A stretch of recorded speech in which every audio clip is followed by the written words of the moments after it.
We get along with India very well, but India has, you have to understand, for many years it was a one-sided relationship.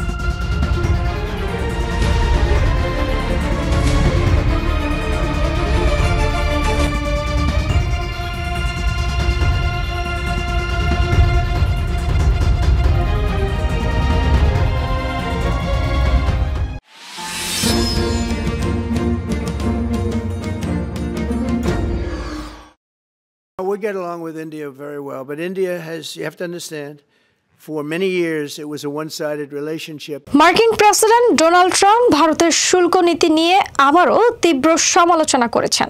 তিনি অভিযোগ করে বলেছেন, ভারত আমাদের শুল্ক নিয়ে হত্যা করেছে। পাশাপাশি দাবি করেছেন, যুক্তরাষ্ট্রের চাপের মুখেই ভারত শুল্ক কমানোর প্রস্তাব দিয়েছে। দুই দেশের বাণিজ্য ও শুল্ক নীতি ঘিরে ক্রমবর্ধমান উত্তেজনার মধ্যে ট্রাম্প এমন মন্তব্য করেন। মঙ্গলবার দ্য স্কট জেনিংস রেডিও শোতে দেওয়া এক সাক্ষাৎকারে ট্রাম্প বলেন, তারা আমাদের বিরুদ্ধে শুল্ক আরোপ করে, চীন আমাদের শুল্ক দিয়ে শেষ করে দিচ্ছে, ভারত আমাদের শুল্ক দিয়ে হত্যা করছে, ব্রাজিলও একই কাজ করছে। তিনি আরও দাবি করেন, শুল্ক বিষয়ে বিশ্বের অন্য যে কারো চেয়ে তিনি ভালো জানেন। ট্রাম্প জানান, যুক্তরাষ্ট্র ভারতের উপর কর আরোপ করার পরই নয়াদিল্লি শুল্ক কমানোর পদক্ষেপ নেয়।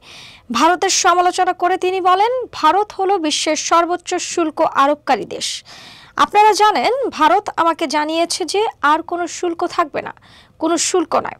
শুল্ক আরোপের গুরুত্ব তুলে ধরে ট্রাম্প বলেন, যদি আমার শুল্ক না থাকতো তারা কখনোই এমন প্রস্তাব দিত না, তাই শুল্ক থাকা খুবই জরুরি।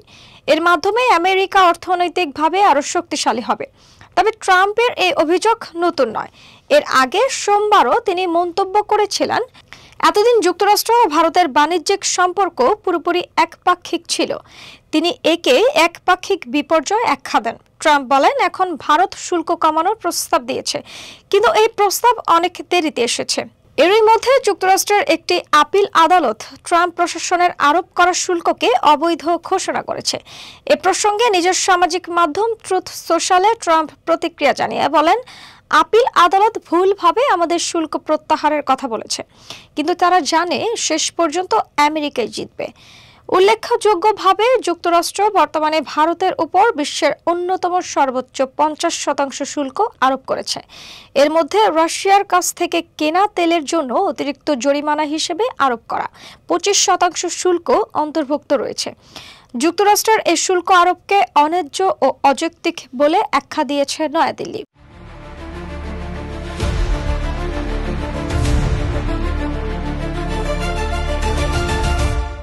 মার্কিন প্রেসিডেন্ট ডোনাল্ড ট্রাম্প প্রশাসনের বিরুদ্ধে হার্ভার্ড বিশ্ববিদ্যালয়ের গবেষণা তহবিল স্থগিত করার সিদ্ধান্তকে ফেডারেল আদালত বেআইনি ঘোষণা করেছে। আদালত এই রায়ে বলেছে, ট্রাম্প প্রশাসনের পদক্ষেপ বিশ্ববিদ্যালয়ের স্বাধীন মত প্রকাশের অধিকার লঙ্ঘন করেছে। খবর জানিয়েছে বিবিসি। স্থানীয় সময় বুধবার বিচারক অ্যালিসন বারোজ এই রায় দেন। রায়ে তিনি জানান, ট্রাম্প প্রশাসনের প্রায় $2 বিলিয়ন গবেষণা তহবিল স্থগিত করার সিদ্ধান্ত ছিল আইন বিরুদ্ধ। বিচারক কেবল এই স্থগিতাদেশ বাতিলই করেননি, বরং সরকারকে নির্দেশ দিয়েছেন যেন চলমান অনুদানগুলোর অর্থ আটকে না রাখে।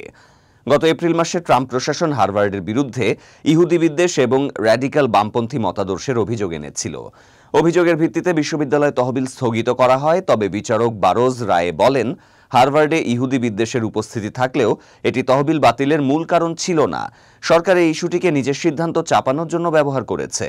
আদালতের এই রায় বিশ্ববিদ্যালয়ের জন্য বড় একটি বিজয় হিসেবে দেখা হচ্ছে। হার্ভার্ড তহবিল স্থগিতের সিদ্ধান্তের বিরুদ্ধে মামলা করেছিল। তবে বিশ্লেষকদের মতে ট্রাম্প প্রশাসন এই রায়ের বিরুদ্ধে আপিল করতে পারে, যার ফলে বিশ্ববিদ্যালয় ও প্রশাসনের আইনি লড়াই চলতে পারে।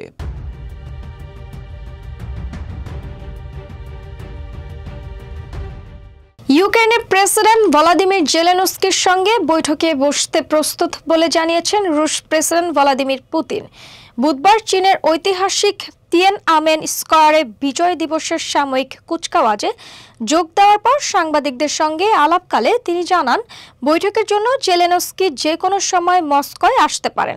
তবে এখনোই এমন বৈঠকের মতো পরিস্থিতি তৈরি হয়েছে কিনা সে বিষয়ে সন্দেহ প্রকাশ করেছেন তিনি।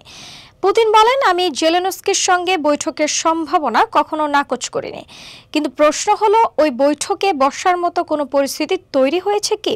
তিনি আরও যোগ করেছেন, যে কোনো বৈঠকের ইতিবাচক ফলাফলের জন্য প্রস্তুতির আয়োজন হয়। যদি সব ধরনের প্রস্তুতি সম্পূর্ণ হয়ে থাকে তবে আমিও প্রস্তুত। জেলেনস্কি চাইলে যে কোনো সময় মস্কোয় আসতে পারেন। এদিকে রাশিয়ার প্রেসিডেন্টের এই প্রস্তাবকে তাৎক্ষণিকভাবে অগ্রহণযোগ্য বলে নাকচ করে দিয়েছে ইউক্রেন। জেলেনস্কি অভিযোগ করেছেন বরাবরই পুতিন বৈঠকে বসতে অস্বীকৃতি জানাচ্ছেন এবং বিষয়টিকে তিনি যুক্তরাষ্ট্রকে রাশিয়ার বিরুদ্ধে নিষেধাজ্ঞা আরোপ ও ইউক্রেনের প্রতিরক্ষা জোরদার করার জন্য একটি অজুহাত হিসেবে ব্যবহার করছেন। প্রসঙ্গত, প্রায় 3.5 বছর ধরে চলমান রাশিয়া ইউক্রেন যুদ্ধের অবসানে মার্কিন প্রেসিডেন্ট ডোনাল্ড ট্রাম্প সক্রিয় কূটনৈতিক উদ্যোগ চালাচ্ছেন। সম্প্রতি আলাস্কায় পুতিনের সঙ্গে বৈঠক করে তিনি ঘোষণা দেন শিগগিরই পুতিন ও জেলেনস্কির মধ্যে দ্বিপাক্ষিক বৈঠক হবে। এরপর থেকে ট্রাম্প দুই নেতার মধ্যে বৈঠক আয়োজনের চেষ্টা চালাচ্ছেন, যদিও এখনও তা সম্ভব হয়ে ওঠেনি। পুতিন তার বক্তব্যে আরও বলেন, যদি ইউক্রেন কোনো চুক্তিতে রাজি না হয় তবে রাশিয়া তার সমস্ত লক্ষ্য অর্জনের জন্য যুদ্ধ চালিয়ে যাবে। তিনি দাবি করেন প্রতিটি দেশই নিজের নিরাপত্তা নিশ্চিত করার পদক্ষেপ নিতে পারে। ইউক্রেনের জন্য যেমন বিষয়টি প্রযোজ্য, তেমনি রাশিয়ার ক্ষেত্রেও। রুশ প্রেসিডেন্ট জোর দিয়ে বলেন, আমরা চাই না ইউক্রেন ন্যাটোর সদস্য হোক। আমরা ইউক্রেনের ভূখণ্ড দখল করতে চাই না। আমরা লড়াই করছি মানুষের অধিকারের জন্য। পর্তুগালের রাজধানী লিসবনের প্রাণ কেন্দ্রে ভয়াবহ ফানিকুলার দুর্ঘটনায় অন্তত 15 জন নিহত হয়েছেন। আহত হয়েছেন আরও 18 জন, যাদের মধ্যে 5 জনের অবস্থা আশঙ্কাজনক। নিহত ও আহতদের মধ্যে দেশি বিদেশি নাগরিক রয়েছেন, তবে এখনও পর্যন্ত বিদেশিদের পরিচয় নিশ্চিত করা যায়নি। বুধবার স্থানীয় সময় বিকাল 6টার দিকে এলিভাদর গ্লোরিয়া নামের একটি ঐতিহাসিক ফানিকুলার হঠাৎ দ্রুত গতিতে নিচের দিকে নেমে পাশের একটি ভবনে ধাক্কা খেয়ে ছিন্ন বিচ্ছিন্ন হয়ে পড়ে। প্রত্যক্ষদর্শীদের বর্ণনা অনুযায়ী পুরো ক্যাবল রেলটি যেন কাঠের বাক্সের মতো চূর্ণ বিচূর্ণ হয়ে যায়। খবর পেয়ে মাত্র 5 মিনিটের মধ্যেই আইন শৃঙ্খলা বাহিনী ও দমকল কর্মীরা ঘটনাস্থলে পৌঁছে উদ্ধার অভিযান শুরু করেন। আহতদের দ্রুত লিসবনের বিভিন্ন হাসপাতালে ভর্তি করা হয়। তাদের মধ্যে একজন গর্ভবতী নারী ও তার শিশু সন্তান রয়েছেন। গর্ভবতী নারীকে মেটারনিটি হাসপাতালে নেওয়া হয়েছে এবং শিশুটিকে বিশেষায়িত শিশু হাসপাতাল দোনা এস্তেফানিয়াতে ভর্তি করা হয়েছে। ভয়াবহ এ দুর্ঘটনার পর বৃহস্পতিবার পর্তুগালের জাতীয় শোক ঘোষণা করা হয়েছে। লিসবনের মেয়র কার্লোস মোয়েদা রাজধানীতে 3 দিনের শোক পালনের ঘোষণা দেন। তিনি সাংবাদিকদের বলেন, আমাদের শহরে এরকম একটি মর্মান্তিক ঘটনা আগে কখনোই ঘটেনি। ভুক্তভোগীদের পরিবারের প্রতি গভীর সমবেদনা জানাচ্ছি। যে কোনো পরিস্থিতিতে আমরা তাদের পাশেই থাকব। এলিভাদর গ্লোরিয়া নামের এই ফানিকুলারটি 1885 সালে চালু হয় এবং প্রযুক্তিগত পরিবর্তনের মধ্য দিয়ে প্রায় 140 বছর ধরে ব্যবহার হয়ে আসছে। লিসবন 7টি পাহাড়ের উপর গড়ে ওঠা শহর হওয়ায় উপর থেকে নিচে কিংবা নিচ থেকে উপরে পথচারী ও যাত্রীদের যাতায়াত সহজ করতে এই ধরনের ক্যাবল রেল সেবা চালু রয়েছে। তবে দুর্ঘটনার পর শহরের সব ফানিকুলার সেবা বন্ধ ঘোষণা করা হয়েছে।